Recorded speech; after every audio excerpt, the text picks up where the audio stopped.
श्रुतिस्मृतिपुराणानाम् आलयं करुणालयं नमामि भगवत्पादशङ्करं लोकशङ्करम्।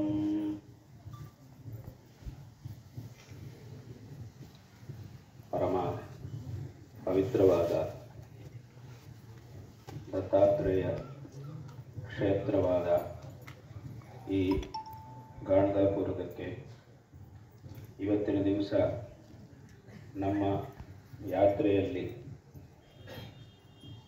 ಆಗಮಿಸುವಂತಹ ಒಂದು ಸಂದರ್ಭವು ಬಂದಿರುವುದು ಹಾಗೂ ಇಲ್ಲಿ ಪರಮ ಪವಿತ್ರವು ಅಪಾರ ಮಹಿಮಾನ್ವಿತವೂ ಆಗಿರತಕ್ಕಂತಹ ನಿರ್ಗುಣ ಪಾದುಕ ದರ್ಶನವನ್ನು ಮಠದಲ್ಲಿ ನಿರ್ಗುಣ ಮಠದಲ್ಲಿ ಪಾದುಕ ದರ್ಶನವನ್ನು ಪಡೆದು ನಮ್ಮ ಮನಸ್ಸು ಅತ್ಯಂತ ಸಂತೋಷವನ್ನು ಪಡೀತಾ ಇದೆ.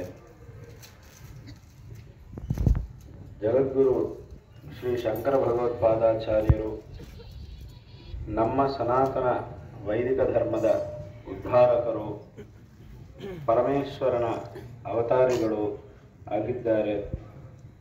ಅವರು ಈ ಸನಾತನ ವೈದಿಕ ಧರ್ಮವನ್ನು ಉದ್ಧಾರ ಮಾಡಿ ಇದರ ನಿರಂತರ ಪ್ರಚಾರಕ್ಕಾಗಿ ಸ್ಥಾಪನೆ ಮಾಡಿರತಕ್ಕಂತಹ ಚತುರಾಮ್ನಾಯ ಪೀಠಗಳಲ್ಲಿ ಇಡೀ ನಮ್ಮ ದಕ್ಷಿಣ ದಿಕ್ಕಿನ ಆಮ್ನಾಯ ಪೀಠವಾಗಿರತಕ್ಕಂತಹ ದಕ್ಷಿಣಾಮ್ನಾಯ ಶೃಂಗೇರಿ ಶಾರದಾ ಪೀಠದ ಪರಂಪರೆ ಏನಿದೆಯೋ ಅವಿಚ್ಛಿನ್ನವಾದ ಗುರು ಪರಂಪರೆ, ಶೃಂಗೇರಿ ಕ್ಷೇತ್ರ, ದಕ್ಷಿಣಾಮ್ನಾಯ ಶೃಂಗೇರಿ ಶಾರದಾ ಪೀಠ ಹಾಗೂ ಈ ಪೀಠದ ಅವಿಚ್ಛಿನ್ನವಾದ ಗುರು ಪರಂಪರೆ, ಇದೆಲ್ಲದರ ಜೊತೆಗೆ ಈ ಗಾಣಗಾಪುರ ಕ್ಷೇತ್ರಕ್ಕೆ ಇರುವಂತಹ ಒಂದು ಸಂಬಂಧ ಏನಿದೆಯೋ ಅದು ಅತ್ಯಂತ ದೃಢವಾದಂತಹದ್ದು, ಅತ್ಯಂತ ಅವಿನಾಭಾವವಾದಂತಹ ಒಂದು ಸಂಬಂಧ. ಅವಿನಾಭಾವ ಸಂಬಂಧ ಅಂತಂದ್ರೆ ಏನು? ಯಾವತ್ತೂ ಸಹ ಅದನ್ನು ಬೇರ್ಪಡಿಸಲಿಕ್ಕೆ ಸಾಧ್ಯವೇ ಇಲ್ಲ. ಅಂಥದ್ದನ್ನೇ ಅವಿನಾಭಾವ ಸಂಬಂಧ ಅಂತ ಹೇಳ್ತಾರೆ. ಕೆಲವು ಸಂಬಂಧಗಳು ಒಂದ್ಸಲ ಬರುತ್ತೆ, ತದನಂತರ ಹೋಗುತ್ತೆ. ಇದು ಹಾಗಲ್ಲ.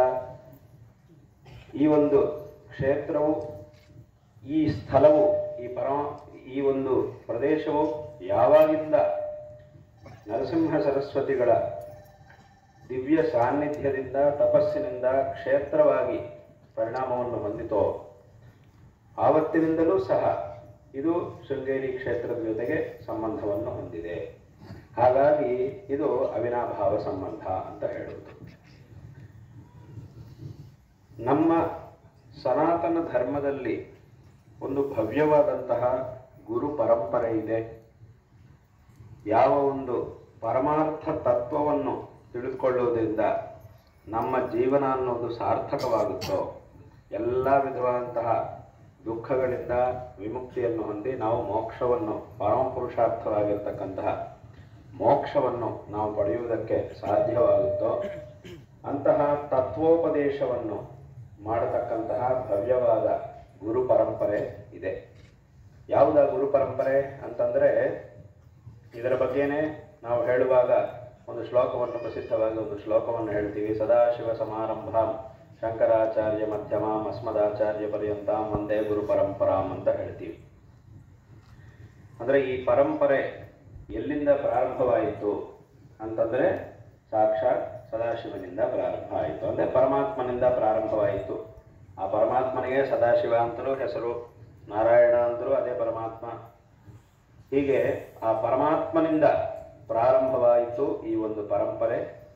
ತದನಂತರ ಆ ಪರಂಪರೆಯಲ್ಲಿ ಬಂದಿರುವಂತಹ ಗುರುಗಳ ಬಗ್ಗೆ ನಾವು ಹೇಳುವಾಗ ನಾರಾಯಣಂ ಪದ್ಮಭವಂ ವಸಿಷ್ಠಂ ಶಕ್ತಿಂಚ ತತ್ಪುತ್ರ ಪರಾಶರಂಚ ಅಂತ ಹೀಗೆ ಆ ಶ್ಲೋಕಗಳನ್ನು ನಾವು ಹೇಳ್ತೀವಿ. ಈ ಶ್ಲೋಕಗಳಲ್ಲಿ ಆ ಪರಮಾತ್ಮನಿಂದ ಪ್ರಾರಂಭವಾಗಿರ್ತಕ್ಕಂತಹ ಪರಂಪರೆ ಜಗದ್ಗುರು ಶ್ರೀ ಆದಿಶಂಕರ ಭಗವತ್ಪಾದಾಚಾರ್ಯರ ವರೆಗೆ ಬಂದಿತ್ತು. ಈ ಒಂದು ಪರಂಪರೆಗೆ ಒಂದು ಅತ್ಯಂತ ಅಧಿಕವಾದಂತಹ ಶೋಭೆಯನ್ನು ತಂದಿರತಕ್ಕಂಥವರು ಜಗದ್ಗುರು ಶ್ರೀ ಆದಿಶಂಕರ ಭಗವತ್ಪಾದಾಚಾರ್ಯರು. ಹಾಗಾಗಿಯೇ ಈ ಪರಂಪರೆ ಅನ್ನೋದು ತುಂಬ ದೊಡ್ಡದು. ಆದರೆ ಇಂತಹ ಒಂದು ಪರಂಪರೆ ಬಗ್ಗೆ ಸಂಕ್ಷಿಪ್ತವಾಗಿ ಒಂದು ಶ್ಲೋಕದಲ್ಲಿ, ಒಂದು ಅನುಷ್ಠುಪ್ ಶ್ಲೋಕದಲ್ಲಿ ಹೇಳಬೇಕು ಅಂತಂದರೆ ಈ ಪರಂಪರೆಯಲ್ಲಿ ಬಂದಿರುವ ಎಲ್ಲ ಗುರುಗಳ ಹೆಸರನ್ನು ಹೇಳೋಕ್ಕಾಗೋದಿಲ್ಲ, ಅಷ್ಟು ಒಂದು ಶ್ಲೋಕದಲ್ಲಿ ಹೇಳೋಕ್ಕಾಗೋದಿಲ್ಲ.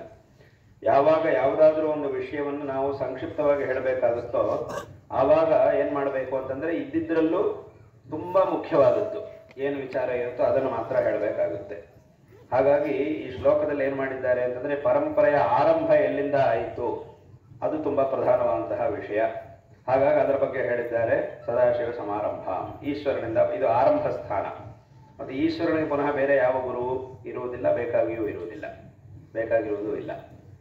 ಆದ್ದರಿಂದ ಈ ಪರಂಪರೆ ಪರಮೇಶ್ವರನಿಂದ ಪ್ರಾರಂಭ ಆಯಿತಾದ್ದರಿಂದ ಅದರ ಆರಂಭ ಸ್ಥಾನವನ್ನು ಹೇಳಿ ಆಯಿತು. ತದನಂತರ ಈ ಒಂದು ಪರಂಪರೆಗೆ ಈಗ ಹೇಳಿದಂತೆ ಒಂದು ವಿಶಿಷ್ಟವಾದಂತಹ ಶೋಭೆಯನ್ನು ತಂದಿರತಕ್ಕಂಥವರು, ಒಂದು ವಿಶಿಷ್ಟವಾದಂತಹ ಲೋಕಾನುಗ್ರಹವನ್ನು ಮಾಡಿರ್ತಕ್ಕಂಥವರು ಮಹಾಪುರುಷರು ಅಂತಂದರೆ ಅದು ಜಗದ್ಗುರು ಶ್ರೀ ಆದಿಶಂಕರ ಭಗವತ್ಪಾದಾಚಾರ್ಯರಾದ್ದರಿಂದ ಆ ಒಂದು ಶ್ಲೋಕದಲ್ಲಿ ಎರಡನೆಯದಾಗಿ ಶಂಕರ ಭಗವತ್ಪಾದಾಚಾರ್ಯರ ಹೆಸರನ್ನು ನಾವು ಹೇಳ್ತೀವಿ. ಈಗ ಮೂರನೇದಾಗಿ ಯಾವುದನ್ನು ಹೇಳಿದ್ದಾರೆ ಅಂತಂದರೆ ಯಾವುದೇ ವಿಶೇಷವಾದ ಹೆಸರನ್ನು ಹೇಳಲಿಲ್ಲ. ಮೂರನೇದೇನು ಹೇಳಿದ್ದಾರೆ ಅಂತಂದರೆ ಅಸ್ಮದಾಚಾರ್ಯ ಪರ್ಯಂತಂ ಅಂತ ಅಷ್ಟೇ ಹೇಳಿದರು. ಮೊದಲಿಗೆ ಪರಮೇಶ್ವರನ ಹೆಸರು ಹೇಳಿದರು, ಎರಡನೇದಾಗಿ ಶಂಕರ ಭಗವತ್ಪಾದಾಚಾರ್ಯರ ಹೆಸರನ್ನೇ ಪ್ರತ್ಯೇಕವಾಗಿ ಉಲ್ಲೇಖ ಮಾಡಿ ಹೇಳಿದ್ದಾರೆ. ಆದರೆ ಮೂರನೇದಾಗಿ ಮಾತ್ರ ಯಾವ ಹೆಸರನ್ನು ಹೇಳಲಿಲ್ಲ. ಅಲ್ಲೇನು ಹೇಳಿಬಿಟ್ರು ಅಂತಂದರೆ ಅಸ್ಮದಾಚಾರ್ಯರು, ನಮ್ಮ ಆಚಾರ್ಯರು, ಅಂದರೆ ಈ ಪರಂಪರಾಗತರಾಗಿ ಯಾರು ಈಗ ಪ್ರತ್ಯಕ್ಷವಾಗಿ ನಮ್ಮ ಮುಂದೆ ಇದ್ದು ಆ ಸ್ಥಾನದಲ್ಲಿದ್ದು ನಮಗೆ ಅನುಗ್ರಹವನ್ನು ಮಾಡ್ತಾ ಇದ್ದಾರೋ ಅವರು ಅಂತ ಅರ್ಥ ಬರುತ್ತೆ ಈ ಶಬ್ದಕ್ಕೆ ಅಸ್ಮದಾಚಾರ್ಯರು ಅಂತಂದ್ರೆ. ಹಾಗಾಗಿ ಈ ಶ್ಲೋಕವನ್ನ ಯಾವ ಕಾಲದಲ್ಲಿ ಯಾವ ವ್ಯಕ್ತಿ ಹೇಳ್ತಾನೋ ಅವನಿಗೆ ಆ ಶ್ಲೋಕವನ್ನು ಹೇಳುವಂತಹ ವ್ಯಕ್ತಿಯ ಮುಂದೆ ಆ ವ್ಯಕ್ತಿಗೆ ಅನುಗ್ರಹವನ್ನು ಮಾಡತಕ್ಕಂತಹ ಗುರುಗಳು ಯಾರಿದ್ದಾರೋ ಅವರು ಅನ್ನುವ ಅರ್ಥ ಬರುವ ಹಾಗೆ ಅಸ್ಮದಾಚಾರ್ಯರು ಅನ್ನೋ ಪದವನ್ನು ಹಾಕಿದ್ದಾರೆ ಅಲ್ಲಿ. ಆಗ ಆ ಶ್ಲೋಕ ಇವತ್ತು, ಯಾಕಂದ್ರೆ ಇಲ್ಲಿ ಆ ಆರಂಭದ ಸ್ಥಾನ ಯಾವತ್ತೂ ಬದಲಾಗುವುದಿಲ್ಲ. ಪರಂಪರೆ ಪ್ರಾರಂಭ ಎಲ್ಲಿಂದ ಆಯಿತೋ ಅದು ಯಾವತ್ತೂ ಬದಲಾಗಲ್ಲ. ಈ ಪರಂಪರೆಯಲ್ಲಿ ಶಂಕರಾಚಾರ್ಯರ ಒಂದು ಹೆಸರು ಏನಿದೆಯೋ, ಒಂದು ಸ್ಥಾನ ಏನಿದೆಯೋ ಅದು ಸಹ ಯಾವತ್ತೂ ಬದಲಾಗುವುದಿಲ್ಲ.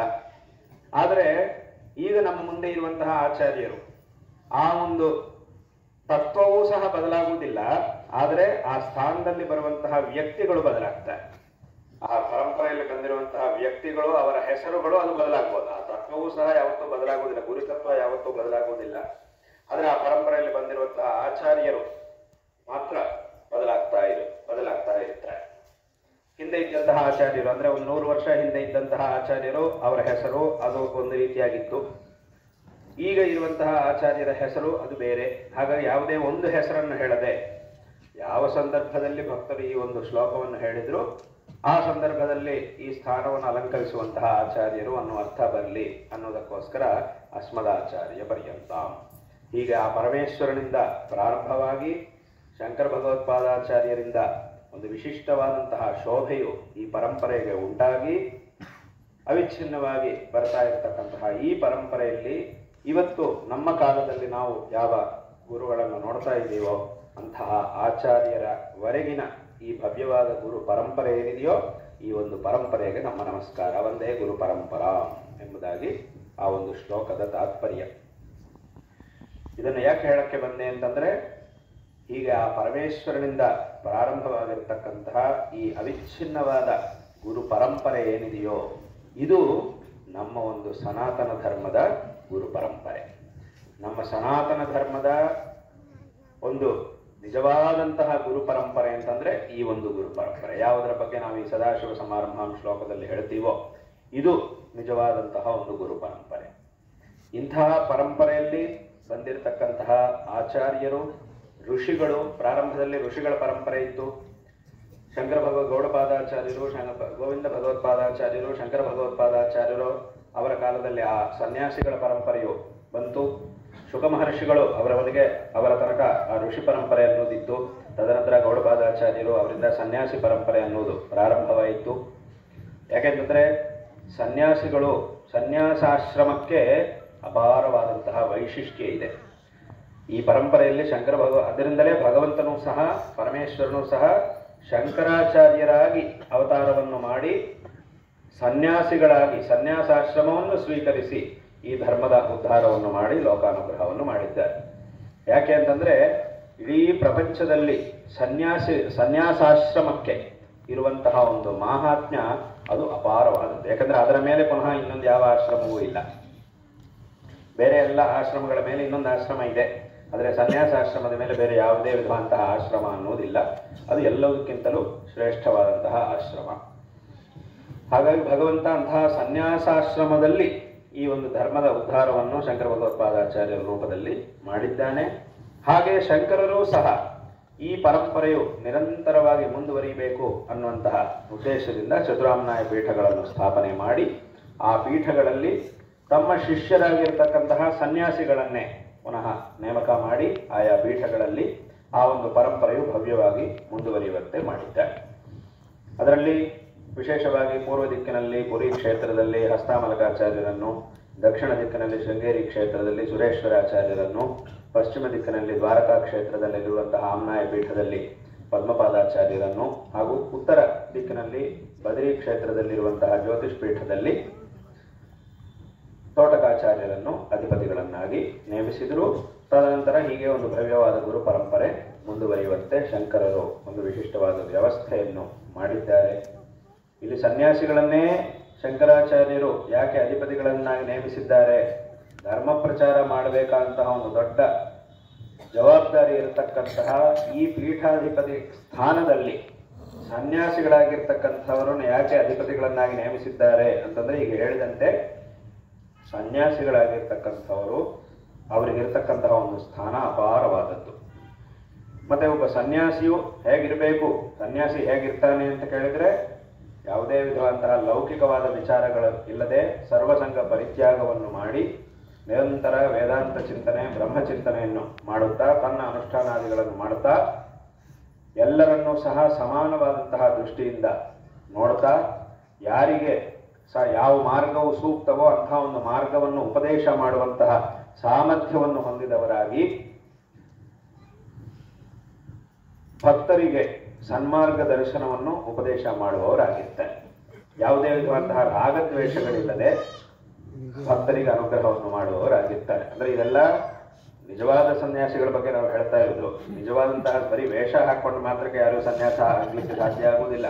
ಬರೀ ಬಟ್ಟೆಯನ್ನು ಬದಲಾಯಿಸ್ಬಿಟ್ಟು ಬಿಳಿ ಬಟ್ಟೆ ಬಿಟ್ಟುಬಿಟ್ಟು ಈ ಕಷಾಯ ಧರಿಸ್ಬಿಟ್ರೆ ಯಾರು ಸನ್ಯಾಸಿ ಆಗ್ಲಿಕ್ಕೆ ಸಾಧ್ಯ ಇಲ್ಲ. ಅದು ನಿಜವಾದಂತಹ ಸನ್ಯಾಸಿ ಹೇಗಿರ್ತಾನೆ ಅನ್ನೋದ್ರ ಬಗ್ಗೆ ಈಗ ಹೇಳ್ತಾ ಇರೋದು. ನಿಜವಾದಂತಹ ಸನ್ಯಾಸಿ ಇರುವುದು ಹೀಗೆ. ಹಾಗೆ ಇದನ್ನು ನಾವು ತಿಳ್ಕೊಳ್ಬೇಕು. ಯಾರು ನಿಜವಾದಂತಹ ಸನ್ಯಾಸಿಗಳು, ಯಾರು ಬರೀ ವೇಷದಲ್ಲಿದ್ದಾರೆ ಅನ್ನೋದನ್ನ ನಾವು ಸರಿಯಾಗಿ ನೋಡಿ ತಿಳ್ಕೊಳ್ಬೇಕು. ಹಾಗಾಗಿ ಇಂತಹ ಒಂದು ಈ ರೀತಿಯಾದಂತಹ ಒಂದು ವ್ಯಕ್ತಿತ್ವ, ಅದರಲ್ಲೂ ವಿಶೇಷವಾಗಿ ರಾಗದ್ವೇಷ ವಿಹೀನರಾಗಿರುವುದು. ಮನುಷ್ಯನಿಗೆ ಯಾವುದನ್ನು ಬೇಕಾದರೂ ಸುಲಭವಾಗಿ ಬಿಡಬಹುದು, ಆದರೆ ಬಿಡ್ಲಿಕ್ಕೆ ಸಾಧ್ಯವಾಗಿದೆ ಅಂದರೆ ತುಂಬಾ ಅತ್ಯಂತ ಕಷ್ಟ ಸಾಧ್ಯವಾದಂತಹ ಒಂದು ಕಾರ್ಯ ಅಂತಂದ್ರೆ ಈ ರಾಗದ್ವೇಷಗಳನ್ನು ಬಿಡುವುದು. ಯಾವುದನ್ನು ಬೇಕಾದರೂ ಬಿಟ್ಟು ಬಿಡಬಹುದು, ಸ್ವಲ್ಪ ಪ್ರಯತ್ನ ಪಟ್ಟು ಬಿಡಬಹುದು, ಆದರೆ ಈ ರಾಗದ್ವೇಷಗಳನ್ನು ಬಿಡುವುದು ಅನ್ನೋದೇನಿದೆಯೋ ಅದು ಮಾತ್ರ ಬಹಳ ಕಷ್ಟವಾದಂತಹ ಒಂದು ಕೆಲಸ. ಆದರೆ ಅಂತಹ ಒಂದು ರಾಗದ್ವೇಷಗಳನ್ನು ಬೇರೆ ಯಾರಿಂದಲೂ ಸಹ ಅಷ್ಟು ಸುಲಭವಾಗಿ ಬಿಡ್ಲಿಕ್ಕೆ ಸಾಧ್ಯವಾಗದೇ ಇರುವಂತಹ ರಾಗದ್ವೇಷಗಳನ್ನು ಬಿಟ್ಟು ಯಾರು ಇರ್ತಾರೋ, ಅಂದ್ರೆ ರಾಗದ್ವೇಷಗಳನ್ನು ನಿಜವಾಗಲೂ ಸತ್ಯವಾಗಲೂ ರಾಗದ್ವೇಷವನ್ನು ಬಿಟ್ಟರೆ ಮಾತ್ರ ಯಾರು ಸನ್ಯಾಸಿಗಳಾಗ್ಲಿಕ್ಕೆ ಸಾಧ್ಯ ಆಗುತ್ತೋ. ಯಾಕಂದ್ರೆ ಸನ್ಯಾಸಾಶ್ರಮದ ಮುಖ್ಯವಾದಂತಹ ಯೋಗ್ಯತೆಯೇ ಇದು. ಒಬ್ಬರು ಸನ್ಯಾಸಿ ಆಗ್ಬೇಕು ಅಂತಂದ್ರೆ ಏನಾಗಬೇಕು? ರಾಗದ್ವೇಷಗಳನ್ನು ಬಿಡಬೇಕು. ಅದನ್ನು ಬಿಟ್ಟಿರ್ತಕ್ಕಂಥವ್ರು ಆಗ್ಬೇಕು. ಅಂಥವ್ರು ಮಾತ್ರ ಸನ್ಯಾಸಿ ಆಗ್ಲಿಕ್ಕೆ ಸಾಧ್ಯ. ಬೇರೆ ಯಾವುದು ಸಹ ಯೋಗ್ಯತೆ ಅಲ್ಲ ಸನ್ಯಾಸಕ್ಕೆ ಬೇಕಾಗಿರೋ. ಅಂದ್ರೆ ಒಂದಿಷ್ಟು ಯೋಗ್ಯತೆಗಳು ಬೇರೆ ಇದ್ದೇ ಇದೆ, ಆದ್ರೆ ಪ್ರಧಾನವಾದಂತಹ ಯೋಗ್ಯತೆ ಯಾವುದು ಅಂತಂದ್ರೆ ಅದಕ್ಕೆ ರಾಗದ್ವೇಷ ವಿಹೀನರಾಗಿರುವುದು, ರಾಗದ್ವೇಷಗಳನ್ನು ಬಿಟ್ಟು. ಬೇರೆ ಯೋಗ್ಯತೆಗಳು ಒಂದಿಷ್ಟು ಇದ್ದೇ ಇದೆ. ಆ ಜನ್ಮಾದಿಗಳಿಂದ ಹಿಡಿದು ಆ ರೀತಿಯಾದ ಜನ್ಮಾಧ್ಯಯನ ಇತ್ಯಾದಿ ಯೋಗ್ಯತೆಗಳು ಬೇಕೇ ಬೇಕು, ಅದು ಸಹ ಇದ್ದೇ ಇದೆ.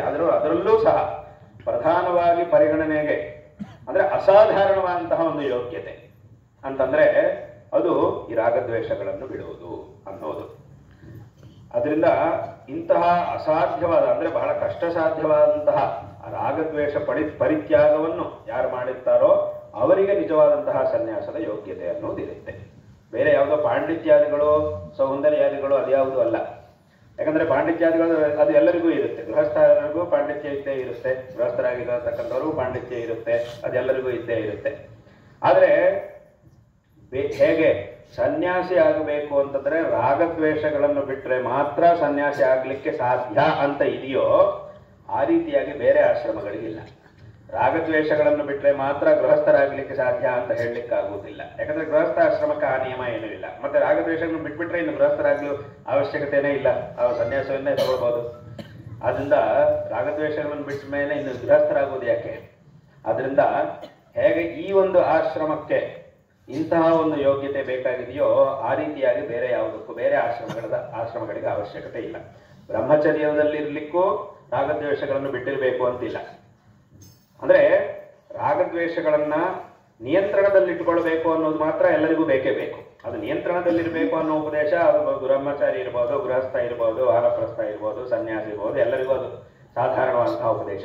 ಆದರೆ ಪರಿಪೂರ್ಣವಾಗಿ ರಾಗದ್ವೇಷಗಳನ್ನು ಬಿಡಬೇಕು ಅನ್ನೋದು ಮಾತ್ರ ಅದು ಸನ್ಯಾಸಿಗೆ ಮಾತ್ರವೇ. ಆದ್ದರಿಂದ ಇಂತಹ ಕಷ್ಟ ಸಾಧ್ಯವಾದಂತಹ ಒಂದು ಯೋಗ್ಯತೆಯನ್ನು ಹೊಂದಿರುವವರು ಅಂತಂದ್ರೆ ಅವರು ಸನ್ಯಾಸಿಗಳು ಮಾತ್ರ. ಗೃಹಸ್ಥರಿಗೆ ಆ ನಿಯಮ ಏನಿಲ್ಲ, ಅವರಿಗೆ ರಾಗದ್ವೇಷಗಳು ಇದ್ದು ಯಾರಿಗೂ ದೈವಾತ್ತು ಕೆಲವು ಗೃಹಸ್ಥರಿಗೆ ರಾಗದ್ವೇಷಗಳಿಲ್ಲ ಅಂತಾದ್ರೆ ಅದು ಒಳ್ಳೇದೇ. ಆದ್ರೆ ಹಾಗಂತೇಳಿ ಅದು ಇಲ್ಲದೇ ಬಾರದು ಅಂತ ಹೇಳಲಿಕ್ಕೆ ಸಾಧ್ಯ ಆಗುವುದಿಲ್ಲ. ಅದು ಇಲ್ಲದೆ ಹೋದ್ರೆ ಅದು ಅಷ್ಟೇ, ಅದು ಬೇರೆ ವಿಷಯ. ಆದ್ರಿಂದ ಇದು ಆ ಸನ್ಯಾಸಾಶ್ರಮಕ್ಕೆ ಇರತಕ್ಕಂತಹ ಒಂದು ಯೋಗ್ಯತೆ. ಅದಕ್ಕೆ ಶಾಸ್ತ್ರದಲ್ಲೂ ಸಹ ಏನ್ ಹೇಳಿದ್ದಾರೆ ಅಂತಂದ್ರೆ, ಒಬ್ಬ ಬ್ರಹ್ಮಚರ್ಯದಲ್ಲಿದ್ದಾನೆ ಒಬ್ಬ, ಅವನಿಗೆ ರಾಗದ್ವೇಷಗಳು ಇದ್ರೆ ಗೃಹಸ್ಥಾಶ್ರಮಕ್ಕೆ ಹೋಗಬೇಕು. ಒಂದು ವೇಳೆ ಬ್ರಹ್ಮಚರ್ಯಾವಸ್ಥೆಯಲ್ಲೇ ರಾಗದ್ವೇಷಗಳಿಲ್ಲ ಅಂತಂದ್ರೆ ಏನು ಗೃಹಸ್ಥಾಶ್ರಮಕ್ಕೆ ಹೋಗುವ ಅವಶ್ಯಕತೆ ಇಲ್ಲ, ಅವರು ಸನ್ಯಾಸಾಶ್ರಮಕ್ಕೆ ಹೋಗಬಹುದು ಅಂತ ಉಪನಿಷತ್ತು ಶಾಸ್ತ್ರವು ಹೇಳ್ತಾ ಇದೆ. ಇಲ್ಲ ಅವನಿಗೆ ರಾಗದ್ವೇಷಗಳಿದೆ ಅಂತಂದ್ರೆ ಆ ಗೃಹಸ್ಥಾಶ್ರಮಕ್ಕೆ ಹೋಗಬೇಕು. ಅಲ್ಲಿ ಪುನಃ ತನಗೆ ಹೇಳಲ್ಪಟ್ಟಂತಹ ಧರ್ಮಗಳನ್ನೆಲ್ಲ ಆಚರಣೆ ಮಾಡ್ತಾ ಇರಬೇಕು, ನಿಷ್ಕಾಮವಾಗಿ ಕರ್ಮಾನುಷ್ಠಾನವನ್ನೆಲ್ಲ ಮಾಡ್ತಾ ಇರಬೇಕು. ಅಲ್ಲೇ ರಾಗದ್ವೇಷ ಎಲ್ಲ ಕ್ಷೀಣವಾಯಿತು ಅಂತಂದ್ರೆ ಆಗ ಪುನಃ ಸನ್ಯಾಸಕ್ಕೆ ಹೋಗ್ಬೋದು. ಇಲ್ಲ ಅಲ್ಲೂ ಕಡಿಮೆ ಆಗಿಲ್ಲ ಅಂತಂದ್ರೆ ವಾನಪ್ರಸ್ಥಕ್ಕೆ ಹೋಗಬೇಕು. ಅಲ್ಲೂ ಪುನಃ ನಿಷ್ಕಾಮವಾಗಿ ಕರ್ಮಾನುಷ್ಠಾನ ಅಲ್ಲಿ ಕಡಿಮೆ ಆಯಿತು ಪುನಃ ಅಂತಂದ್ರೆ ಆಗ ಸನ್ಯಾಸಕ್ಕೆ ಹೋಗ್ಬೋದು. ಇಲ್ಲ ಒಂದು ವೇಳೆ ವಾನಪ್ರಸ್ಥದಲ್ಲೂ ಅವನಿಗೆ ಕಡಿಮೆ ಆಗಲಿಲ್ಲ, ಇನ್ನು ಹಾಗೇ ಇದೆ, ಪ್ರಬಲವಾದ ರಾಗದ್ವೇಷ ಹಾಗೇ ಇದೆ ಅಂತಂದ್ರೆ, ವೈರಾಗ್ಯ ಬರಲಿಲ್ಲ ಅಂತಂದ್ರೆ ಆಗ ಸನ್ಯಾಸ ತಗೊಳ್ಳೇಬಾರ್ದು. ಈ ಜನ್ಮವನ್ನು ಹೀಗೆ ಮುಗಿಸ್ಬಿಡ್ಬೇಕು ಅಷ್ಟೇ. ಆ ಕರ್ಮಗಳನ್ನು ಅನುಷ್ಠಾನ ಮಾಡ್ತಾ ಈ ಜನ್ಮವನ್ನು ಅಲ್ಲಿಗೆ ಮುಗಿಸ್ಬೇಕು. ಆದರೆ ಒಂದು ವೇಳೆ ರಾಗದ್ವೇಷಗಳನ್ನು ಗೆದ್ದಾಯಿತು ಅಂತಂದ್ರೆ ಆಗ ಬ್ರಹ್ಮಚರ್ಯದಿಂದಲೇ ನೇರವಾಗಿ ಗೃಹಸ್ಥನ ಆಗಬಹುದು, ಅದು ನೇರವಾಗಿ ಸನ್ಯಾಸಿ ಆಗಬಹುದು ಅಂತ ನೇರವಾಗಿ ಆ ಶ್ರುತಿನೇ ಉಪದೇಶ ಮಾಡ್ತಾ ಇದೆ. ಅದರಿಂದ ಇದೆಲ್ಲ ಯಾಕೆ ಹೇಳಕ್ಕೆ ಬಂದೆ ಅಂತಂದ್ರೆ, ಆ ಸನ್ಯಾಸಿಗಳಿಗೆ ಇರ್ತಕ್ಕಂತಹ ಒಂದು ಯೋಗ್ಯತೆ ಇದು. ಹಾಗಾಗಿ ಇಂತಹ ಆಮ್ನಾಯ ಪೀಠಗಳಲ್ಲಿ ಅಧಿಪತಿಗಳನ್ನಾಗಿ ಶಂಕರರು ಈ ರಾಗದ್ವೇಷಗಳಿಲ್ಲದಂತಹ ಇದನ್ನು ಗೆದ್ದಂತಹವರು ಯಾರಾಗಿರ್ತಾರೋ ಅಂತಹ ಸನ್ಯಾಸಿಗಳನ್ನೇ ಅಧಿಪತಿಗಳನ್ನಾಗಿ ಯಾಕೆ ಮಾಡಿದ್ದಾರೆ ಅಂತಂದ್ರೆ, ಈ ಪೀಠದಲ್ಲಿ ಇಂತಹ ಒಂದು ಸ್ಥಾನದಲ್ಲಿ ಗುರು ಪರಂಪರೆಯಲ್ಲಿ ಈ ಒಂದು ಆಚಾರ್ಯ ಸ್ಥಾನದಲ್ಲಿ ಇರತಕ್ಕಂಥವರು ಅವರ ಕರ್ತವ್ಯ ಏನು ಅಂತಂದ್ರೆ ಧರ್ಮ ಪ್ರಚಾರವನ್ನು ಮಾಡುವುದು, ಶಿಷ್ಯ ಜನರಿಗೆ ಸನ್ಮಾರ್ಗ ದರ್ಶನವನ್ನು ಉಂಟು ಮಾಡುವುದು. ಸನ್ಮಾರ್ಗ ದರ್ಶನವನ್ನು ಮಾಡುವುದು ಅದು ಈ ಆಚಾರ್ಯರ ಒಂದು ಕರ್ತವ್ಯ.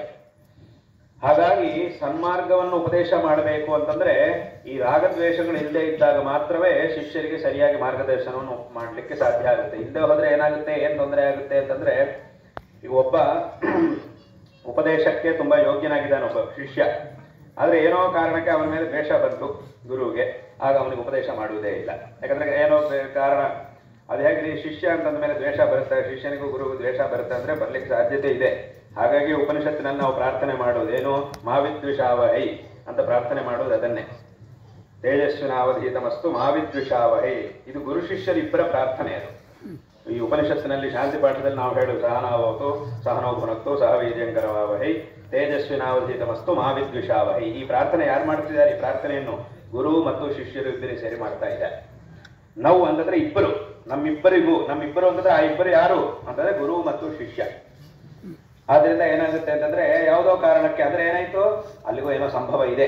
ಗುರು ಶಿಷ್ಯರಾಗಿರ್ತಕ್ಕಂಥವ್ರಿಗೂ ಏನೋ ಒಂದು ರೀತಿಯಾದ ನಾವು ಲೋಕದಲ್ಲ ನೋಡ್ತಾ ಕೇಳ್ತಾ ಇರ್ತೀವಿ, ಅಲ್ಲೆಲ್ಲೂ ಕೆಲವು ಕಡೆ ಕೇಳ್ತಾರೋ ಇರ್ತೀವಿ, ನೋಡ್ತಾರೋ ಇರ್ತೀವಿ, ಏನೋ ಕಾರಣಗಳು ಅದೇನ್ ಬೇಕಾದ್ರೂ ಇರಲಿ, ಇದಕ್ಕೆ ಒಂದು ಸಂಭವ ಇದೆ ಈ ತರ ಬರ್ಲಿಕ್ಕೆ. ಹಾಗಾಗಿ ಅಲ್ಲಿ ಪ್ರಾರ್ಥನೆ ಮಾಡ್ಲಾಗ್ತಾ ಇದೆ ಏನು ಅಂತಂದ್ರೆ ನಮ್ಮಿಬ್ಬರ ಮಧ್ಯದಲ್ಲೂ ಯಾವುದೇ ಕಾರಣಕ್ಕೆ ದ್ವೇಷ ಬರದೇ ಇರಲಿ, ಮಾವಿದ್ವಿಷಾವಹೈ, ಗುರು ಶಿಷ್ಯರಿಬ್ಬರ ಮಧ್ಯದಲ್ಲೂ ಯಾವುದೇ ದ್ವೇಷ ಬರದೇ ಇರಲಿ ಅಂತ ಅಲ್ಲಿ ಪ್ರಾರ್ಥನೆಯನ್ನು ಮಾಡಿ ತದನಂತರ ಅಧ್ಯಯನವನ್ನು ಪ್ರಾರಂಭ ಮಾಡಲಾಗುತ್ತೆ.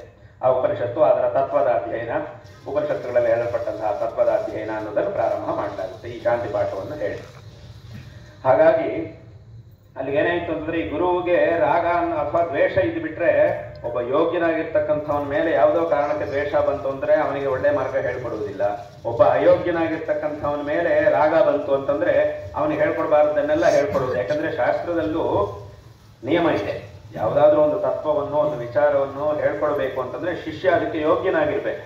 ಅವನ ಅಯೋಗ್ಯನಾಗಿದ್ರೆ ಅವನಿಗೆ ಬೇಕಾದಂತಹ ಗುಣಗಳು ಅವನಿಗೆ ಇಲ್ಲ ಅಂತಂದ್ರೆ ಆಗ ಅವನಿಗೆ ಹೇಳ್ಕೊಡಬಾರದು ಅಂತ ಶಾಸ್ತ್ರವೇ ನಮಗೆ ಹೇಳುತ್ತೆ. ಉದಾಹರಣೆ ಕೆಲವು ಕಡೆ ಆ ಮಾತೇ ಇರುತ್ತೆ. ಗೀತೆಯಲ್ಲಿ ಭಗವಂತ ಹೇಳ್ತಾನೆ, ಇದಂತೇನ ತಪಸ್ಕಾಯ ನಾಭಕ್ತಾಯ, ಯಾರು ತಪಸ್ವಿ ಆಗಿರುವುದಿಲ್ಲೋ, ಯಾರು ಭಕ್ತನಾಗಿರುವುದಿಲ್ಲೋ ಅಂತಹವನಿಗೆ ಇದನ್ನು ಹೇಳಬಾರದು, ಗೀತೆಯನ್ನು ಹೇಳಬಾರದು ಅಂತ ಸ್ವಯಂ ಭಗವಂತನೇ ಹೇಳಿದ್ದಾನೆ.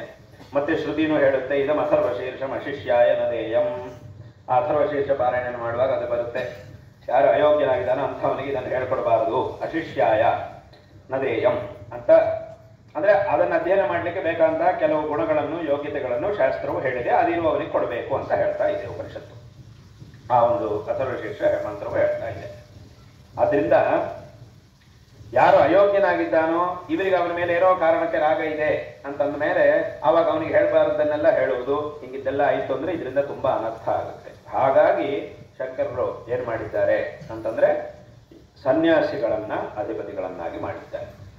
ಆದ್ದರಿಂದ ಅವರು ಏನ್ ಮಾಡ್ತಾರೆ ಅಂತಂದ್ರೆ ರಾಗದ್ವೇಷಗಳನ್ನು ಇಟ್ಟುಕೊಳ್ಳದೆ ಯಾರು ಯೋಗ್ಯರಾಗಿದ್ದಾರೋ ಅವರಿಗೆ ಮಾರ್ಗದರ್ಶನವನ್ನು ಮಾಡುವುದು, ಯಾರಿಗೆ ಯೋಗ್ಯತೆ ಇಲ್ವೋ ಅವರಿಗೆ ಯೋಗ್ಯತೆ ಬರುವಂತಹ ಒಂದು ಕೆಲಸವನ್ನು ಅವರು ಮಾಡಿ ತದನಂತರವಾದರೂ ಅವರಿಗೆ ಉಪದೇಶ ಮಾಡುವಂತೆ ಮಾಡುವುದು. ಈ ರೀತಿಯಾಗಿ ಎಲ್ಲರ ಒಂದು ಉದ್ಧಾರವನ್ನು ಬಯಸಿ ಕೆಲಸವನ್ನು ಮಾಡುವವರಾಗ್ತಾರೆ. ಆದ್ದರಿಂದ ಸನ್ಯಾಸಿಗಳನ್ನ ಅಧಿಪತಿಗಳನ್ನಾಗಿ ನೇಮಕ ಮಾಡುವುದು ಅನ್ನುವುದು ಪರಂಪರೆಯಲ್ಲಿ ಬಂದಿದೆ. ಹಾಗಾಗಿ ಈ ರೀತಿಯಾಗಿ ಆ ಪರಮಾತ್ಮನಿಂದ ಪ್ರಾರಂಭವಾಗಿರತಕ್ಕಂತಹ ಈ ಭವ್ಯವಾದ ಗುರು ಪರಂಪರೆಯಲ್ಲಿ ಸನ್ಯಾಸಿಗಳ ಪರಂಪರೆ, ಆರಂಭದಲ್ಲಿ ಮಹರ್ಷಿಗಳ ಪರಂಪರೆ ಇತ್ತು, ತದನಂತರ ಸನ್ಯಾಸಿಗಳ ಒಂದು ಪರಂಪರೆಯು ಬಂದಿದೆ.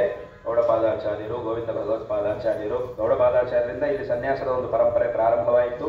ಗೌಡಪಾದಾಚಾರ್ಯರು, ಗೋವಿಂದ ಭಗವತ್ಪಾದಾಚಾರ್ಯರು, ತದನಂತರ ಶಂಕರ ಭಗವತ್ಪಾದಾಚಾರ್ಯರು, ಅವರ 4 ಜನ ಶಿಷ್ಯರು.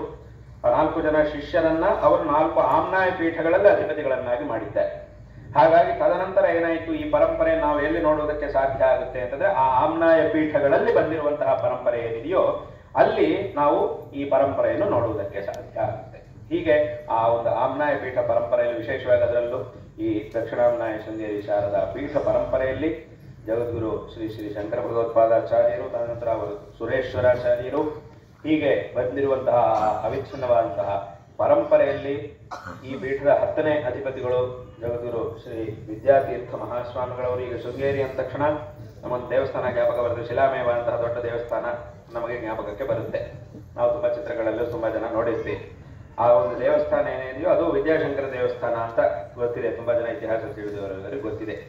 ಅಂದ್ರೆ ಆ ಒಂದು ವಿದ್ಯಾಶಂಕರ ದೇವಸ್ಥಾನದಲ್ಲಿ ವಿದ್ಯಾತೀರ್ಥರು ಅವರು ಇವತ್ತಿಗೂ ಸಹ ಅದೃಶ್ಯ ರೂಪದಲ್ಲಿ ಅಲ್ಲಿ ತಪಸ್ವಿಗಳಾಗಿದ್ದಾರೆ. ಅವರೇ ಹೇಳಿದ್ದಾರೆ, ನಾವು ಇಲ್ಲಿ ನಿರಂತರ ಅದೃಶ್ಯ ರೂಪದಲ್ಲಿ ತಪಸ್ವಿಗಳಾಗಿರ್ತೇವೆ, ನಾವು ಯಾರಿಗೂ ಸಹ ಕಾಣಿಸಿಕೊಳ್ಳುವುದಿಲ್ಲ, ಆದ್ರೆ ನಾವು ಈ ಸ್ಥಾನದಲ್ಲಿ ಇದ್ದೇ ಇರ್ತೀವಿ, ಇಲ್ಲಿ ಇರ್ತೀವಿ.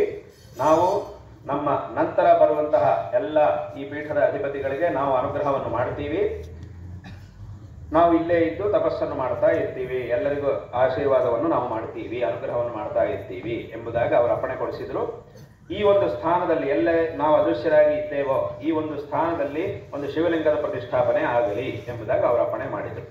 ಅದರಂತೆ ಅಲ್ಲಿ ಶಿವಲಿಂಗದ ಪ್ರತಿಷ್ಠಾಪನೆ, ತದನಂತರ ಅವರ ಶಿಷ್ಯರು ವಿದ್ಯಾತೀರ್ಥ ಮಹಾಸ್ವಾಮಿಗಳವರ ಶಿಷ್ಯರು ಜಗದ್ಗುರು ಶ್ರೀ ಭಾರತೀ ತೀರ್ಥ ಮಹಾಸ್ವಾಮಿಗಳವರು, ಆವಾಗ ಅಂದ್ರೆ ಈ ಪೀಠದ 11ನೇ ಅಧಿಪತಿಗಳು, ಅವರ ಜೊತೆಯಲ್ಲೇ ಅವರ ಸನ್ಯಾಸವನ್ನು ಸ್ವೀಕಾರ ಮಾಡಿ, ಅಂದ್ರೆ ವಿದ್ಯಾತೀರ್ಥರ ಹತ್ರನೇ ಸನ್ಯಾಸವನ್ನು ಸ್ವೀಕಾರ ಮಾಡಿ ಅವರ ಜೊತೆಯಲ್ಲೇ ಇದ್ದಂತಹ ಮಹಾಪುರುಷರು ಜಗದ್ಗುರು ಶ್ರೀ ವಿದ್ಯಾರಣ್ಯ ಮಹಾಸ್ವಾಮಿಗಳವರು.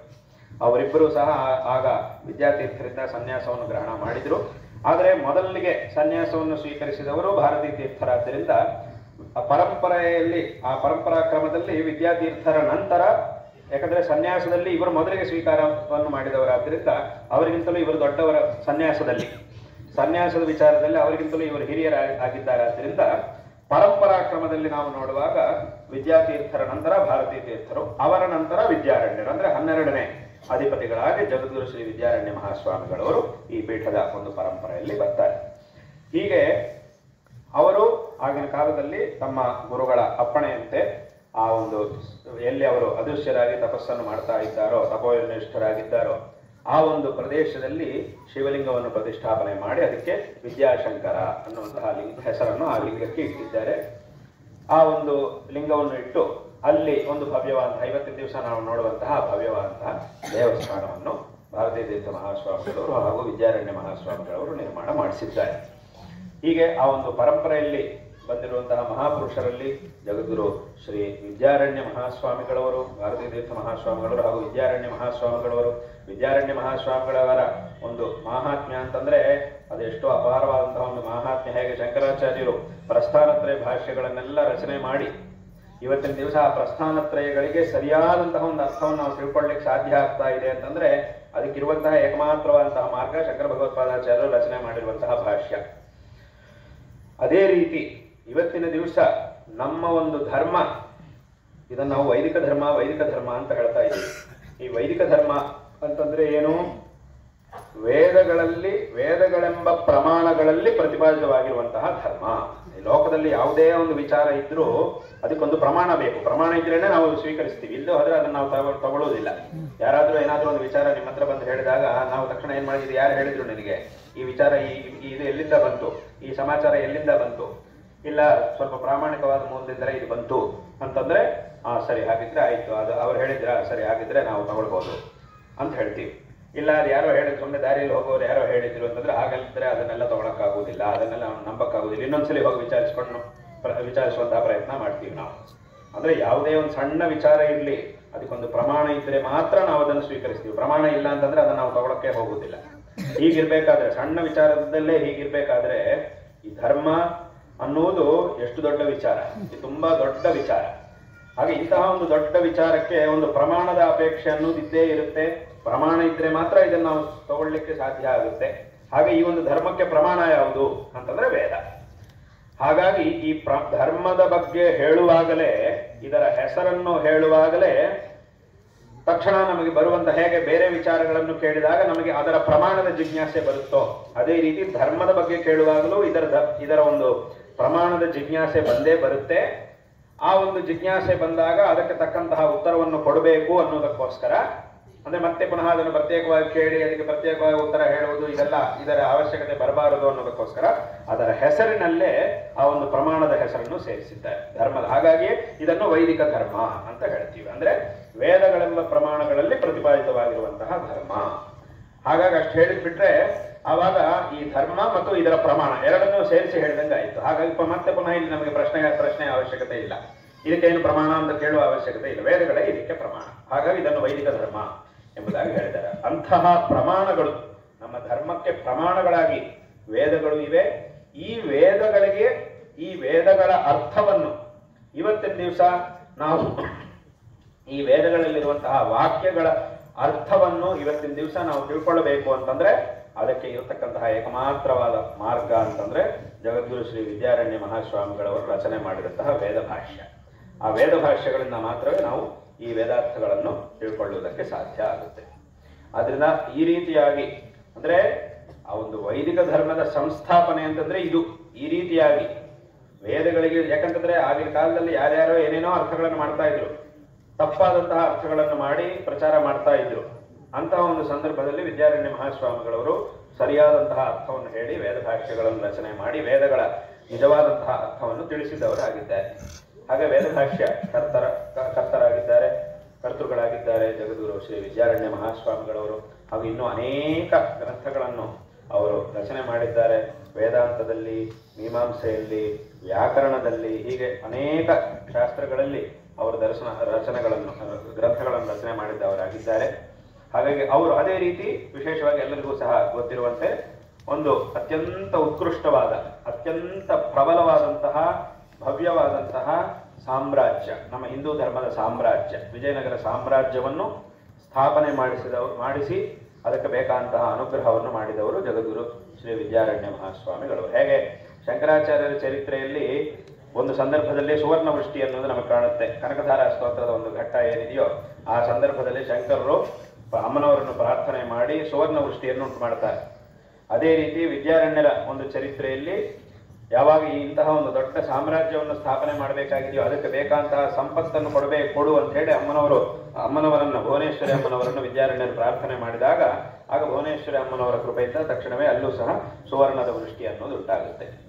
ಆ ಒಂದು ಸಂಪತ್ತನ್ನೆಲ್ಲ ಹರಿಹರರಾಯ ಬುಕ್ಕರಾಯ ಅವರಿಗೆ ಕೊಟ್ಟು ಅದರಿಂದ ಅವರ ಕೈಯಲ್ಲಿ ಆ ಒಂದು ಸಾಮ್ರಾಜ್ಯವನ್ನು ಅವರು ಸ್ಥಾಪನೆ ಮಾಡಿಸ್ತಾರೆ ವಿದ್ಯಾರಣ್ಯ ಮಹಾಸ್ವಾಮಿಗಳವರು. ಹಾಗಾಗಿ ಆ ಸಂದರ್ಭದಲ್ಲಿ ವಿದ್ಯಾರಣ್ಯ ಮಹಾಸ್ವಾಮಿಗಳವರು ಆ ಹರಿಹರರಾಯನ ಆ ಮಹಾರಾಜರ ಪಟ್ಟಾಭಿಷೇಕದ ಸಂದರ್ಭದಲ್ಲಿ ಅವರಿಗೆ ಅನುಗ್ರಹವನ್ನು ಮಾಡಿದಾಗ ಆ ಮಹಾರಾಜರು ಏನ್ ಮಾಡಿದ್ದಾರೆ ಅಂತಂದ್ರೆ ಇದೆಲ್ಲ ಈ ರಾಜ ಲಾಂಛನಗಳು ಇದೆಲ್ಲವೂ ಸಹ ತಮ್ಮ ಕೃಪೆಯಿಂದಲೇ ನಮಗೆ ಪ್ರಾಪ್ತವಾಯಿತಾದ್ರಿಂದ ಇದನ್ನೆಲ್ಲ ನಾವು ತಮಗೆ ಅರ್ಪಣೆ ಮಾಡ್ತೀವಿ, ತಾವೇ ನಮಗೆಲ್ಲರಿಗೂ ಸಹ ಮಹಾರಾಜರಾಗಿರ್ಬೇಕು, ತಮ್ಮಿಂದಲೇ ಈ ಪರಿಪಾಲನೆ ಎಲ್ಲ ನಡೀಬೇಕು, ನಾವೆಲ್ಲ ತಮ್ಮ ಸೇವಕರಾಗಿ ಇದ್ದು ಈ ಕಾರ್ಯವನ್ನೆಲ್ಲ ಮಾಡ್ತೀವಿ ಎಂಬುದಾಗಿ ಪ್ರಾರ್ಥನೆ ಮಾಡಿದರು.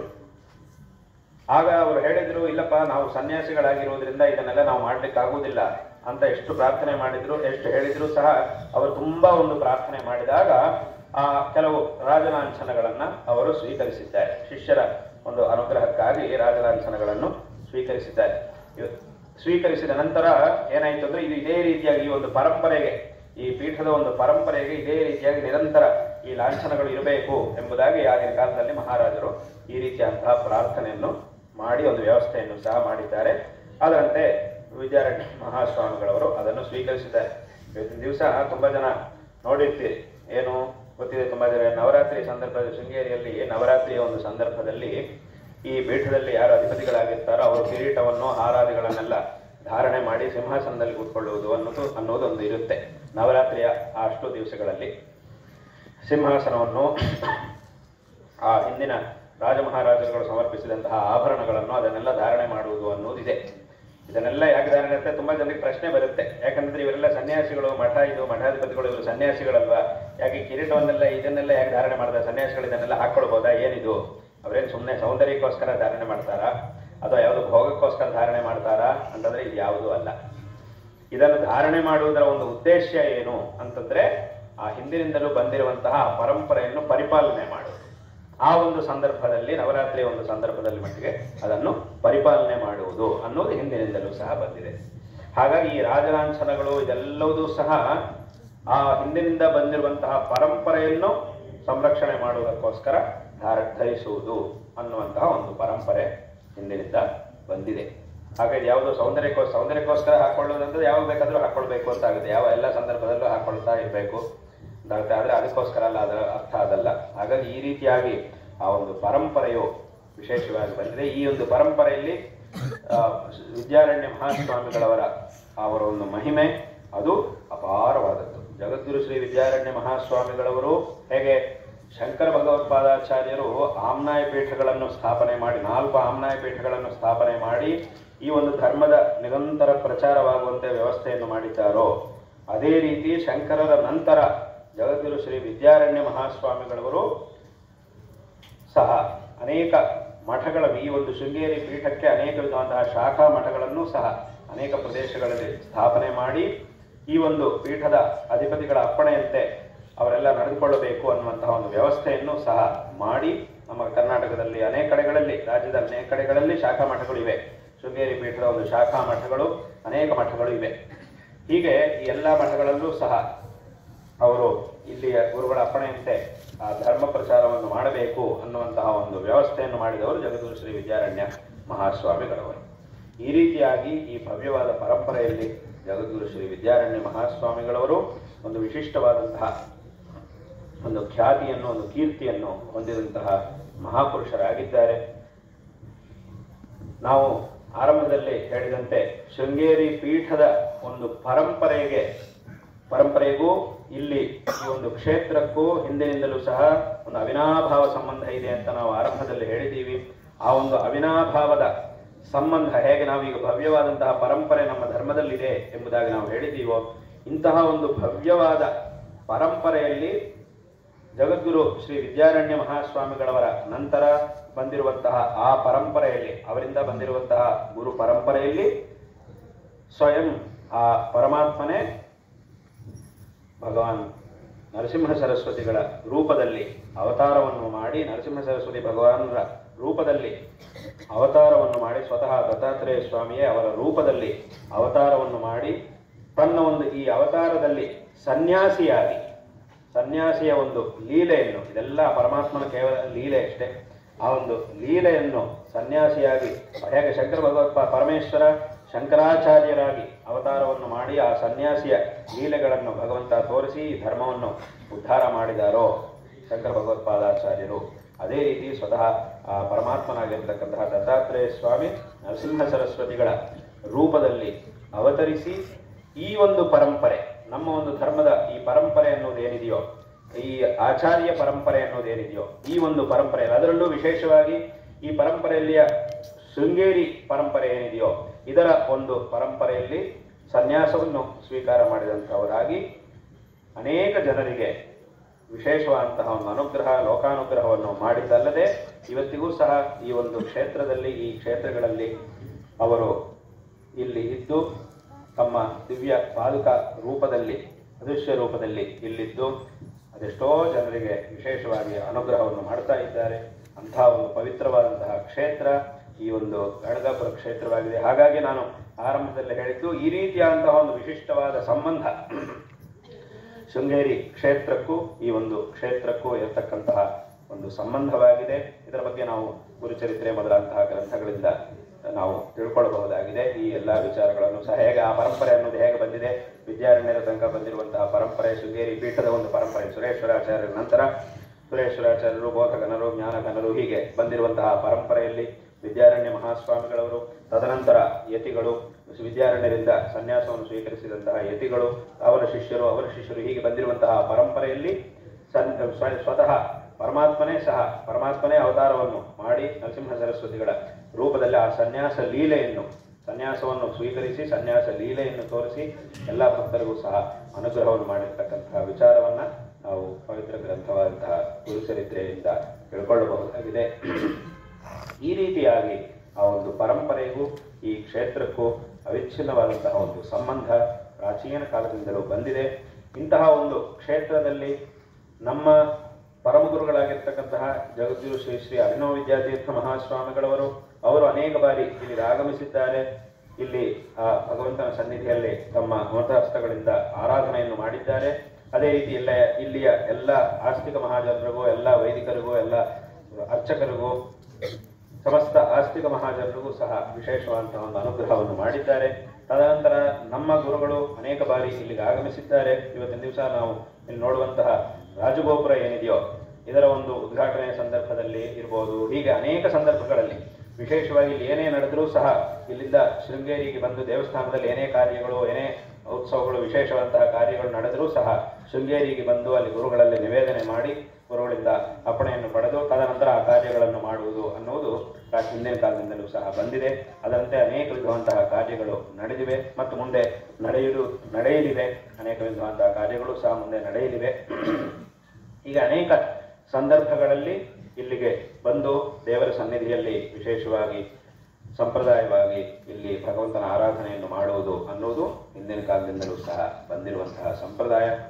ಅದರಂತೆ ನಮ್ಮ ಗುರುಗಳು ಅನೇಕ ಬಾರಿ ಇಲ್ಲಿಗೆ ಆಗಮಿಸಿದ್ದಾರೆ. ತದನಂತರ ಅವರ ಅಪ್ಪಣೆಯಂತೆ ನಾವು ಈ ಯಾತ್ರೆಯನ್ನು ಪ್ರಾರಂಭ ಮಾಡಿ ಈ ಒಂದು ಯಾತ್ರೆಯಲ್ಲಿ ಹಿಂದೆ 6 ವರ್ಷಗಳ ಹಿಂದೆ ನಾವು ನಮ್ಮ ಯಾತ್ರೆಯಲ್ಲಿ ಇಲ್ಲಿಗೆ ಆಗಮಿಸಿದ್ವಿ. ಅವತ್ತು ಇಲ್ಲಿ ದೇವರ ಸನ್ನಿಧಿಯಲ್ಲಿ ಪೂಜೆಯನ್ನು ಮಾಡಿದ್ದೇವೆ. ಅದರಂತೆ ಇವತ್ತು ಸಹ ಈ ಒಂದು ಯಾತ್ರೆಯ ಸಂದರ್ಭ, ಯಾಕಂತಂದ್ರೆ ತದನಂತರ ಪುನಃ ಈ ಪ್ರಾಂತದಲ್ಲಿ ಯಾತ್ರೆಯನ್ನು ಮಾಡ್ತಿರುವುದು ಇವತ್ತೇ. ಆದ್ದರಿಂದ ಈ ಸಂದರ್ಭದಲ್ಲಿ ಪುನಃ ಇಲ್ಲಿಗೆ ಬಂದಾಗ ಈ ಪ್ರಾಂತಕ್ಕೆ ಬಂದಾಗ ಈ ಒಂದು ಕ್ಷೇತ್ರಕ್ಕೆ ಬರಬೇಕು, ಭಗವಂತನ ದರ್ಶನವನ್ನು ಮಾಡಿ, ಪೂಜೆಯನ್ನು ಮಾಡಿ, ವಿಶೇಷ ಪ್ರಾರ್ಥನೆಯನ್ನು ಮಾಡಿ ತದನಂತರ ಯಾತ್ರೆಯನ್ನು ಬೆಳೆಸಬೇಕು ಅನ್ನುವಂತಹ ಸಂಕಲ್ಪದಿಂದ ಇವತ್ತು ಇಲ್ಲಿಗೆ ಬಂದಿದ್ದೇವೆ.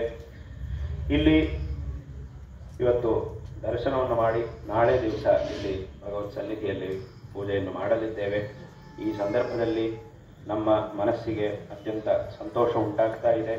ವಿಶೇಷವಾಗಿ ಇಲ್ಲಿ ಅನೇಕ ಪರಂಪರೆಯಿಂದ ಅನೇಕ ತಲೆಮಾರುಗಳಿಂದ ಪರಂಪರೆಯಾಗಿ ಇಲ್ಲಿ ಭಗವಂತನ ಆರಾಧನೆಯನ್ನು ಮಾಡಿಕೊಂಡು ಬರ್ತಾ ಇರತಕ್ಕಂಥ ಅತ್ಯಂತ ಶ್ರದ್ಧಾಭಕ್ತಿಗಳಿಂದ ಭಗವತ್ ಸನ್ನಿಧಿಯಲ್ಲಿ ಆರಾಧನೆಯನ್ನು ಮಾಡ್ತಾ ಬಂದಿರತಕ್ಕಂತಹ ಅರ್ಚಕ ಪರಿವಾರದವರು ನೀವೆಲ್ಲರೂ ಸಹ ಇವತ್ತಿನ ದಿವಸ ಇಲ್ಲಿದ್ದೀರಿ. ಈ ಒಂದು ಕಾರ್ಯಕ್ರಮಕ್ಕೆ ವಿಶೇಷವಾಗಿ ನಾವು ಇಲ್ಲಿಗೆ ಆಗಮಿಸಬೇಕು ಅಂತ ಪ್ರಾರ್ಥನೆ ಮಾಡಿದ್ದೀರಿ. ಮತ್ತು ಇಲ್ಲಿ ಏನೇ ನಾವೀಗ ಹೇಳಿದಂತೆ ಏನೇ ವಿಶೇಷಗಳಿದ್ರೂ ಏನೇ ವಿಶೇಷವಾದ ಕಾರ್ಯಗಳಿದ್ರೂ ಶೃಂಗೇರಿಗೆ ಆಗಮಿಸಿ ಇದನ್ನು ನಿವೇದನೆ ಮಾಡಿ ಅಲ್ಲಿಂದ ಅಪ್ಪಣೆಯನ್ನು ಪಡೆದು ಆಯಾ ಕಾರ್ಯಗಳನ್ನು ಮಾಡುವಂತಹ ಒಂದು ಪರಂಪರೆಯನ್ನು ಅದೇ ರೀತಿಯಾಗಿ ವಿಶೇಷವಾಗಿ ಅನುಸರಿಸ್ತಾ ಅತ್ಯಂತ ಶ್ರದ್ಧೆಯಿಂದ ಇಲ್ಲಿ ಭಗವದ್ ಆರಾಧನೆಯನ್ನು ಮಾಡುತ್ತಾ ನಮ್ಮ ವಿಶೇಷವಾದಂತಹ ಪ್ರೀತಿಗೆ ಪಾತ್ರರಾಗಿದ್ದೀರಿ. ನಮ್ಮ ಗುರುಗಳ ಹಾಗೂ ನಮ್ಮ ವಿಶೇಷವಾದಂತಹ ಪ್ರೀತಿಗೆ ಪಾತ್ರರಾಗಿದ್ದೀರಿ. ಈ ಒಂದು ಸಂದರ್ಭದಲ್ಲಿ ನಿಮಗೆಲ್ಲರಿಗೂ ಸಹ ನಾರಾಯಣ ಸ್ಮರಣಪೂರ್ವಕವಾಗಿ ಆಶೀರ್ವಾದಗಳನ್ನು ಮಾಡ್ತಾ ಇದ್ದೇವೆ. ಶಾರದಾ ಚಂದ್ರಮೌಳೀಶ್ವರರ ಹಾಗೂ ನಮ್ಮ ಗುರುಗಳ ಪವಿತ್ರವಾದಂತಹ ಪರಿಪೂರ್ಣವಾದಂತಹ ಒಂದು ಅನುಗ್ರಹ ಎಲ್ಲರ ಮೇಲೆ ಸದಾಕಾಲ ಇರಲಿ ಮತ್ತು ತದ್ವಾರ ನಿಮಗೂ ಎಲ್ಲ ಪರಿವಾರಕ್ಕೂ ಸಹ ಎಲ್ಲ ರೀತಿಯಲ್ಲೂ ಒಳ್ಳೆಯದಾಗಲಿ, ಎಲ್ಲ ರೀತಿಯಾದಂತಹ ಅಭಿವೃದ್ಧಿ ಉಂಟಾಗಲಿ, ಎಲ್ಲ ಸಮಸ್ಯೆಗಳು ಪರಿಹಾರ ಆಗಿ ಎಲ್ಲ ಒಳ್ಳೆಯದಾಗಲಿ ಎಂಬುದಾಗಿ ಈ ಸಂದರ್ಭದಲ್ಲಿ ನಾವು ನಮ್ಮ ಆಶೀರ್ವಾದಗಳನ್ನು ತಿಳಿಸ್ತಾ ಇದ್ದೇವೆ. ಅದೇ ರೀತಿ ಈ ಒಂದು ಕ್ಷೇತ್ರದ ಒಂದು ವ್ಯವಸ್ಥೆ, ಇದರ ನಿರ್ವಹಣೆ, ಇದರ ಒಂದು ವ್ಯವಸ್ಥೆ, ಯಾಕಂತಂದ್ರೆ ಇದು ಮಠ, ಇದು ನಿರ್ಗುಣ ಮಠ. ಅದರಿಂದ ಮಠದ ಒಂದು ರೀತಿಯಲ್ಲಿ ಇದರ ಒಂದು ನಿರ್ವಹಣೆ ಇತ್ಯಾದಿಗಳೆಲ್ಲವೂ ಸಹ ವಿಶೇಷವಾಗಿ ನಡಿಬೇಕಾಗಿದೆ. ಯಾಕಂತಂದ್ರೆ ಅವರು ಇಲ್ಲಿ ನರಸಿಂಹ ಸರಸ್ವತಿಗಳು ವಿರಾಜಮಾನರಾಗಿ ಇರತಕ್ಕಂತಹ ಒಂದು ಮಠವಾಗಿದೆ. ಆದ್ದರಿಂದ ಇಲ್ಲಿ ಆ ರೀತಿಯಲ್ಲಿ ಅದಕ್ಕೆ ತಕ್ಕಂತಹ ಎಲ್ಲ ವ್ಯವಸ್ಥೆಗಳು ಮತ್ತು ಇದರ ನಿರ್ವಹಣೆ ಮೊದಲಾದಂತಹ ವಿಚಾರದಲ್ಲೂ ಸಹ ಆ ಒಂದು ಸರಿಯಾದಂತಹ ಆ ಒಂದು ವ್ಯವಸ್ಥೆಯನ್ನು ಇನ್ನೂ ವಿಶೇಷವಾಗಿ ಮಾಡಬೇಕು ಅನ್ನುವಂತಹ ಒಂದು ಅಭೀಷ್ಟವನ್ನ ನೀವೆಲ್ಲರೂ ಸಹ ಮನಸ್ಸಿನಲ್ಲಿ ಹೊಂದಿದ್ದೀರಿ. ಅದನ್ನ ನಮ್ಮ ಸಹಸ್ರದ ಅನೇಕ ಬಾರಿ ನಿವೇದನೆಯೂ ಸಹ ಮಾಡಿದ್ದೀರಿ. ಅದರಂತೆ ನಿಮ್ಮ ಮನಸ್ಸಿನಲ್ಲಿರತಕ್ಕಂತಹ ಆ ಒಂದು ಅಭೀಷ್ಟವೂ ಸಹ ಚೆನ್ನಾಗಿ ವಿಶೇಷವಾಗಿ ನೆರವೇರಲಿ. ತದ್ವಾರ ಇನ್ನಷ್ಟು ವಿಶೇಷವಾಗಿ ಈ ಕ್ಷೇತ್ರದ ಒಂದು ಅಭಿವೃದ್ಧಿ ಇನ್ನೂ ವಿಶೇಷವಾಗಿ ಆಗಲಿ ಎಂಬುದಾಗಿ ಈ ಸಂದರ್ಭದಲ್ಲಿ ಹೇಳ್ತಾ ಎಲ್ಲರಿಗೂ ಸಹ ನಾವು ನಾರಾಯಣ ಸ್ಮರಣಪೂರ್ವಕವಾಗಿ ಆಶೀರ್ವಾದಗಳನ್ನು ಮಾಡ್ತಾ ಇದ್ದೇವೆ. ಶಾರದಾ ಚಂದ್ರಮೌಳೀಶ್ವರರ ಹಾಗೂ ನಮ್ಮ ಗುರುಗಳ ಒಂದು ಅನುಗ್ರಹ ಎಲ್ಲರ ಮೇಲೆ ಸದಾಕಾಲ ಇರಲಿ. ನಾವು ಈ ಹಿಂದೆ ನಮ್ಮ ಗುರುಗಳು ಬಂದಾವಾಗಲೂ ಇಲ್ಲೇ ಈ ಒಂದು ಶಂಕರ ಮಠದಲ್ಲಿ ಇಲ್ಲಿ ವಾಸ್ತವ್ಯವನ್ನು ಮಾಡಿ ಚಂದ್ರಮೌಳೀಶ್ವರ ಪೂಜೆಯನ್ನು ಮಾಡಿದ್ರು. ನಾವು ಸಹ ಬಂದಾಗ ಇಲ್ಲೇ ಇದ್ದು ಈ ಕಾರ್ಯಕ್ರಮ ಇಲ್ಲಿ ಹಿಂದಿನ ಸರಿ ಬಂದಾಗ ಇಲ್ಲೇ ಇದ್ವಿ. ಈಗಲೂ ಸಹ ಇಲ್ಲಿಗೆ ಬಂದಾಗ ಇಲ್ಲೇ ಇದರ ಒಂದು ವ್ಯವಸ್ಥೆಯನ್ನು ಸಹ ಮಾಡಿದ್ದೀರಿ.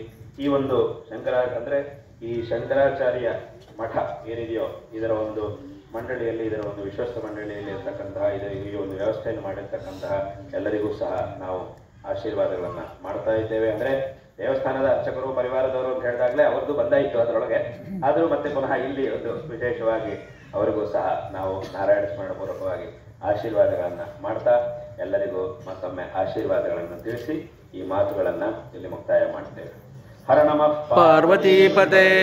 ಹರ ಹರ ಮಹಾದೇವ.